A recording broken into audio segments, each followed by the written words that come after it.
लेकिन तुम नहीं हो। ऐसे ही याद रखिए, कोई भी महापुरुष या कोई भी लोग वो कभी इस तरह से कभी नहीं करेगा, तुम्हारे मुंह में नहीं घुस जाएगा गुण सही, तो तुम्हें कलेक्ट करना होता है।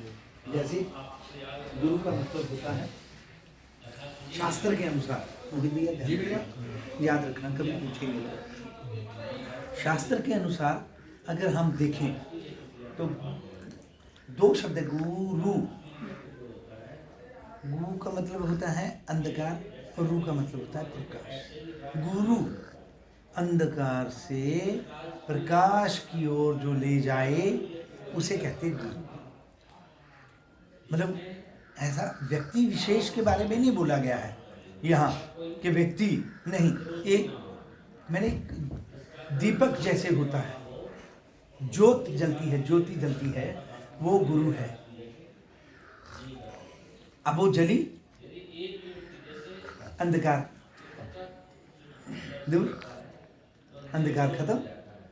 अब जब अंधकार खत्म हो गया है और उस प्रकाश के माध्यम से अब आप अपना कार्य करो, अपनी यात्रा करो, आपको ठोकर नहीं खाने को मिलेगी।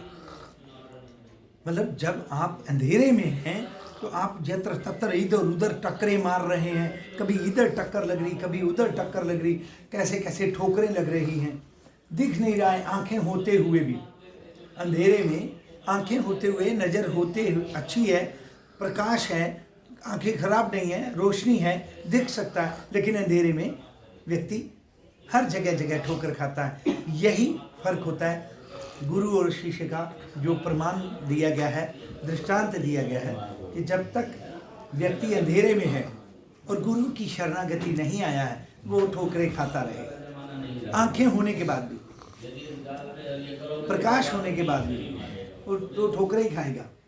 लेकिन जैसे ज्योत स्वरूप दीपक जैसे जगा, ऐसे प्रकाश हुआ, उस प्रकाश में आप जो है यथावत जहाँ जहाँ जो स्थान पे सामान रखा है वो आपको दिख रहा है, आप उसको बचाते हुए, अपने आप को बचाते हुए निकल जाते हैं, यात्रा कर लेते हैं। यही है। अब अगर कहो कि भाई वो जो ज्योत है, प्रकाश है, गुरु है, वो अपने गुण जो है सारे तुम्हारे अंदर समाहित कर दे, नहीं, तुम्हें कलेक्शन करनी, तुम्हें उसको इकट्ठा करना है। गुरु तो सिर्फ बोल सकता है, बता सकता है, शब्दों के माध्यम से, शास्त्रों के माध्यम से, महापुरुषों के आदेश संदेश जो मिले होंगे उनके माध्यम से। तो धारण तो उसी व्यक्ति को करना है ना जो सुन रहा है। अगर वो करेगा तो उसका बेड़ा पार है, नहीं करेगा तो कोई बात नहीं। ऐसा भी नहीं कह सकते नरक में जाओगे, ये तो गलत बात है, बोलना नहीं चाहिए, ये बोलने की बात नहीं है। लेकिन ये बात जरूर है कि जो आदमी, चाहे कोई भी व्यक्ति हो, अगर वो भोजन करता है और भूखा है तो उसको शांति मिलेगी, उसकी क्षुधा की निवृत्ति होगी, उसकी भूख शांत हो जाएगी, पेट भर जाएगा। ये बात तो पक्की है। और नहीं खाएगा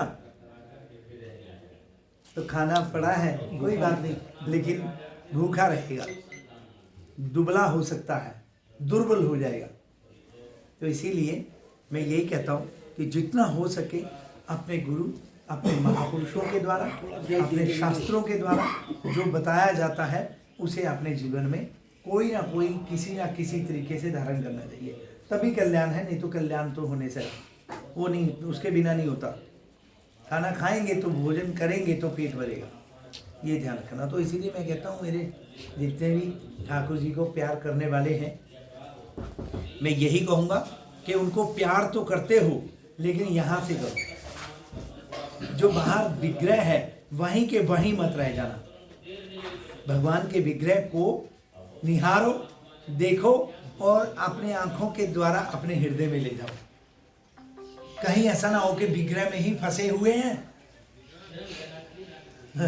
फिर तो ये हुआ कि मिठाई के डिब्बे को पूज रहे हैं, मिठाई खा ही नहीं रहे हैं।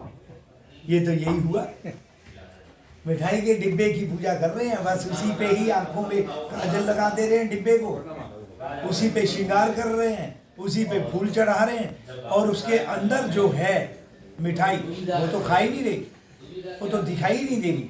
तो यह इसका ध्यान रखना है बोलो यज्ञ नारायण भगवान, बोलो जगन्नाथ भगवान, बोलो बद्री विशाल भगवान, श्री गिरिराज जी महाराज, जय जय श्री राधे, जय श्री राधे, जय श्री